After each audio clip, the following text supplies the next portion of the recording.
ડીસામાં ખાદ્ય મરચાનો પર્દાફાશ, લોકોના આરોગ્ય સાથે ચેડા કરનાર વેપારી સામે કાર્યવાહી।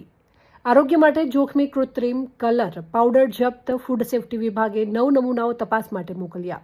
ડીસામાં લોકોના આરોગ્ય સાથે ચેડા કરતા તત્વો સામે ખોરાક અને ઔષધ નિયમન તંત્ર પાલનપુર વર્તુળ કચેરી દ્વારા કાર્યવાહી હાથ ધરવામાં આવી છે। તારીખ 23 ઓગસ્ટ 2026ના રોજ ડેઝિગ્નેટેડ ઓફિસર ટી.એચ. પટેલને મળેલી ચોક્કસ બાતમીના આધારે ડીસા જીઆઈડીસી ખાતે પ્લોટ નંબર 51 પર આવેલી મેસર્સ શ્રી દર્શન માર્કેટિંગ પેઢી પર તપાસ હાથ ધરવામાં આવી હતી।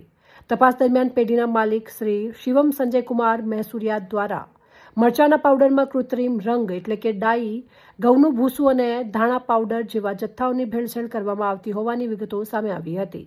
આ કાર્યવાહી દરમિયાન senior food safety officer H V. Gurjar, food safety officer M L. Gurjar અને કે ચૌધરી સહિતની ટીમે સ્થળ ઉપર તપાસ હાથ ધરી હતી। ફૂડ સેફ્ટી વાનના કેમિસ્ટ પી.એમ. ચૌધરી દ્વારા મેજિક બોક્સ મારફતે કરવામાં આવેલી પ્રાથમિક તપાસમાં મરચાના પાવડરના નમૂનાઓમાં કૃત્રિમ રંગની હાજરી હોવાનું સામે આવ્યું હતું।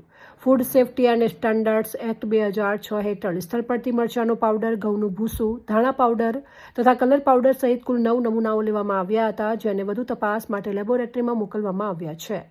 તપાસ દરમિયાન અંદાજે 3,571 કિલોગ્રામ શંકાસ્પદ જથ્થો, જેની કિંમત અંદાજિત રૂપિયા 2.45 લાખનો છે, જપ્ત કરવામાં આવ્યો હતો અને આ ઉપરાંત પેઢીમાં મળી આવેલ અંદાજે 2,500 કિલોગ્રામ એક્સપાયરી તથા બિનઆરોગ્યપ્રદ લૂઝ મરચાના પાવડરનો જથ્થો ડમ્પિંગ સાઇટ ખાતે નાશ કરવામાં આવ્યો હતો।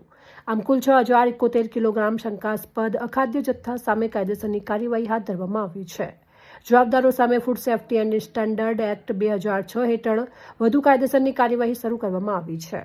અહેવાલ અમૃતમાળી, ડીસા।